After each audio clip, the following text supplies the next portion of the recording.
तारक मेहता का उल्टा चश्मा में मेजरली दो चीजों पे काफी फोकस किया जाता है। एक है स्वच्छ भारत अभियान एंड दूसरा है नारी शक्ति, फेमिनिज्म या फिर जेंडर इक्वालिटी। स्वच्छ भारत अभियान पर हम कुछ बोल नहीं सकते हूँ कि इसे बस प्रमोट करते हुए दिखाया गया है। क्या वो लोग एक्चुअल में से प्रैक्टिस करते भी है ये नहीं बताया गया है, बट वी विल सी कि क्या इस शो में एक्चुअल में जेंडर इक्वालिटी माना भी जाता है या फिर ये बस एक दिखावा है, या फिर फेमिनिज्म के नाम पे ये लोग सूडो फेमिनिज्म ज्यादा फॉलो करते हैं। बात करने वाले हैं हम कुछ ऐसे आर्क्स की जिनसे हमें साफ समझ आएगा कि ये लोग कितना ज्यादा जेंडर इक्वालिटी से प्यार करते हैं। एंड सबसे पहला जो होने वाला है दैट इज गणेश चतुर्थी। तो गणेश चतुर्थी वाले एपिसोड में क्या होता है कि टप्पू सेना गणेश चतुर्थी ऑर्गेनाइज करती है एंड जैसे कि शाम के टाइम पे गेम्स होते हैं, तो उस बार भी शाम के टाइम पे कुछ गेम्स रखे जाते हैं जिनके रूल्स होते हैं कि अगर उस गेम में कोई भी हारता है तो उसे मुर्गा बनना पड़ेगा। अब सारे लेडीज कहते हैं कि हम तो मुर्गा नहीं बन पाएंगे। ओके, वैलिड इनफ, साड़ी पहन के मुर्गा कैसे ही कोई बनेगा, है ना? ठीक है। तो टप्पू सेना कहती है इस चीज का सोल्यूशन हमारे पास है। तो आप सोच रहे होंगे, मतलब जिन्होंने एपिसोड नहीं देखा होगा, मैंने जब नहीं देखा था तो मैंने सोचा था कि ठीक है इनके लिए कुछ और सोल्यूशन होगा। इनके लिए शायद होगा कि ये लोग मिर्ची खाए, इनके लिए होगा कि ये कोई करवा जूस पी ले, है ना? कुछ ऐसा भी तो रख सकते हैं। बट इनके लिए पनिशमेंट है, अगर ये लोग गेम हार जाते हैं तो इनकी पनिशमेंट इनके हस्बैंड्स को मिलेगी। अब ऑब्वियसली ये बहुत ही ज्यादा बेकार सी चीज है। तो जेठालाल उठता है एंड कहता है कि भाई ये क्या बात है, वैसे तो हम नारी शक्ति की बातें करते हैं, और जब आज एक्चुअल में नारी शक्ति की बात आई तो फिर ऐसी चीजें हो रही है। हम क्यों हमारे बीवी की तरफ से पनिशमेंट झेले, जो कि वैलिड इनफ है। चंपक लाल है, तो उसका बाप चंपक लाल जो कि नारी शक्ति का हेड है, क्योंकि जब भी महिला मंडली की बात होती है तो चंपक लाल चाचा महिला मंडली के हेड ही है। वो पुरुष मंडली में नहीं रहते, वो महिला मंडली में रहते हैं, क्योंकि वो संस्कार के देवता है। तो संस्कार के देवता उठ खड़े होते हैं और वो कहते हैं कि चुप, तेरे को घर जाना मैं बताता हूँ, हाँ चुप बैठ, ऐसा ही होगा। टप्पू सेना सही कर रहे हो। उन्होंने नहीं बोला कि जेंडर इक्वालिटी में दोनों को अलग अलग पनिशमेंट मिलना चाहिए, है ना? वो सपोर्ट कर रहे हैं इस चीज को कि अगर लेडीज कुछ गलती करती है तो उनके जो है वो जेंट्स को मिलेगा। एंड इस चीज को एक्सेप्ट भी किया जा रहा है एंड सारे लेडीज भी बड़ी खुश है कि वाह हम तो बच गए पनिशमेंट से। उन्हें भी नहीं लग रहा कि वैसे तो नारी शक्ति की बातें करते हैं, लेकिन एक मुर्गा बनने की बात पे हम पीछे हट रहे हैं। तो उन्हें अब जेंडर इक्वालिटी नहीं चाहिए, उन्हें अब डिपेंडेंट हो जाना है अपने हस्बैंड पे। वैसे तो इन्हें कह दो नारी शक्ति की बातें तो फिर हमेशा एक टांग पे खड़ी होती है कि हम नारी हैं, हम कुछ भी कर सकती है। तो एक दूसरा आर्क है, आदमी आता है और वो सारे पुरुष मंडली वालों को कहता है कि क्या उनकी बीवियां एक्चुअल में उनसे प्यार करती है।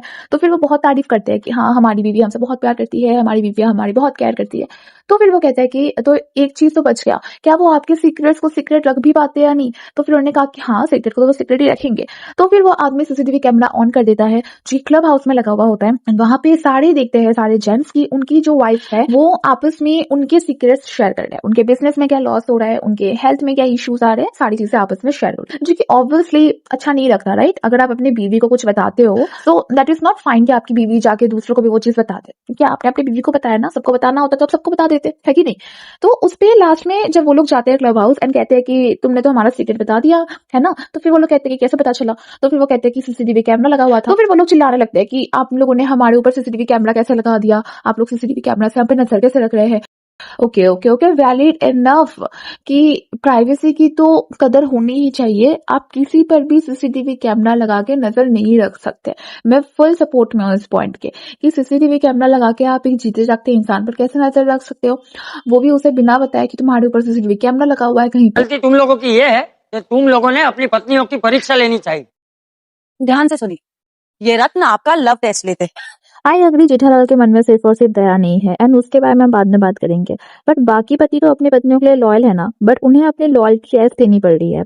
जस्ट इमेजिन ये किसी तरीके का कैरेक्टर टेस्ट है। अगर ये किसी लड़की से लिया जाए तो ये कितना ज्यादा शेमफुल हो सकता है उस लड़की के लिए कि वो पत्नी व्रता है या नहीं, वो इसका टेस्ट दे। लेकिन लड़के से लिया जा रहा है तो ये कॉमेडी है। अब वापस से गणेश चतुर्थी पे चलते हैं। जब इन्हीं लोगों ने गणेश चतुर्थी के माइक को सीधा अपने स्पीकर से कनेक्ट कर दिया था, तब तो इन्होंने नहीं सोचा था कि एक बंदा भगवान से क्या बातें कर रहा है, हम तो वो सुन रहे हैं। तो एक बार महिला मंडली डिसाइड करती है कि गणेश चतुर्थी में गणेश मूर्ति के सामने वो लोग माइक लगा देंगे। तो जैसे ही कोई भी हस्बैंड जाएगा और गणेश जी के सामने अपनी बातें करेगा, प्रेयर मांगेगा या फिर अपनी पुरानी गलतियों की माफी मांगेगा, तो वो सारी चीजें उन्हें पता चल जाएगा। अब इसमें भी वो लोग साथ बैठ के देख रहे थे, मतलब अगर एक हस्बैंड अपनी कोई गलती मानता है तो उस हस्बैंड की सारी बातें पूरी की पूरी महिला मंडली को पता चल जाएगा। ये नहीं कि सिर्फ उसकी वाइफ को पता चल रहा है, पूरी की पूरी महिला मंडली साथ बैठी हुई है तो सबको पता चल जाएगा। और यहाँ पे प्राइवेसी बड़ी मेंटेन हो रही है, जबकि सीसीटीवी कैमरा वाले में तो एटलीस्ट सारी औरतें साथ बैठी हुई है और सारे मर्द साथ देख रहे हैं। बट यहाँ पे तो कुछ उल्टा ही है। यहाँ पे एक आदमी भगवान से क्या बातें कर रहा है, तुम्हें वो भी सुनना है। क्यों? क्या ये नजर रखना नहीं होता? एंड देन लास्ट में एक और आर्क है जहाँ पे एक साड़ी आती है हीरे वाली।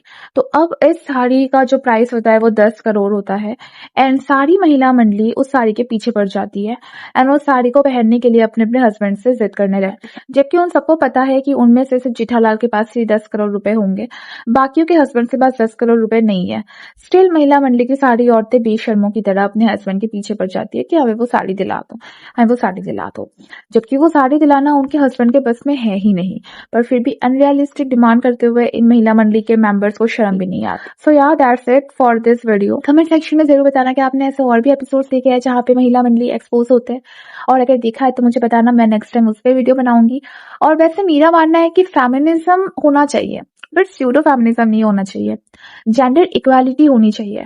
बट जेंडर इक्वालिटी के नाम पे अगर आप सारे बेनिफिट्स के टाइम जेंडर इक्वालिटी रख रहे हैं और जितने भी कॉन्स है या फिर पनिशमेंट्स है या फिर नेगेटिव पॉइंट्स है वहां पे अगर आप जेंडर इक्वालिटी को हटा के वापस से वही चीज रख रहे हैं कि आदमी आगे औरत पीछे, तो फिर वो आप तो जेंडर इक्वालिटी फॉलो ही नहीं कर रहे ना, आप तो प्रिविलेज के टाइम पे औरतों को साथ में रख रहे हो। बट जब बात आ रही है कि कुछ फेस करना है तो वापस से आप पेट्रियार्की में घूम कर चले जा रहे हो कि मर्द आगे रहेंगे औरतें पीछे रहेंगी, जबकि सोसाइटी में भीड़े और माधवी का इतना अच्छा एग्जाम्पल भी है, वो दोनों मिलकर अपना घर चलाते हैं। बट स्टिल आप देखोगे कि भीड़े को इस बात के लिए सारे जेंट्स जो है बहुत शेम करते हैं कि वो अपने बीवी के कपड़े प्रेस करके देता है, अपनी बीवी के बिजनेस में हाथ बटाता है, जो कि अगेन पेट्रियार्की है। और इसमें वीडियो बनाऊंगी कि कैसे सोसाइटी में बहुत ज्यादा पेट्रियार्की को भी प्रमोट किया गया है, इसीलिए आप ये स्यूडो फेमिनिज्म पर बना लिया ताकि तब मुझे कमेंट सेक्शन में कोई ये ना लिखे आके कि अर्थ महिला मंडी कौन सी दूध की धुली हुई है। आई नो नहीं है, तो इसलिए मैंने पहले इससे बना लिया। पेट्रियार्की पर भी वीडियो बनाना है, थोड़े एपिसोड्स देखना बाकी है। मैं उतना देखती नहीं हूँ तारक मेहता का उल्टा चश्मा, मुझे बचपन से उतना ज्यादा पसंद है नहीं, कभी कभार खाते टाइम में देख लेती थी। तो सारे कैरेक्टर्स मुझे पता है, मेजर स्टोरीज मुझे पता है, बहुत ऐसे स्टोरीज है जो मुझे नहीं पता, इसलिए सजेशन जरूर देके जाना कमेंट सेक्शन में कि कौन से आर्क पे मैं वीडियो बनाऊं। अगर ये वीडियो पसंद आई हो तो लाइक शेयर जरूर करना और मेरे चैनल को सब्सक्राइब कर देना अगर ऐसी और वीडियोस चाहिए हो तो।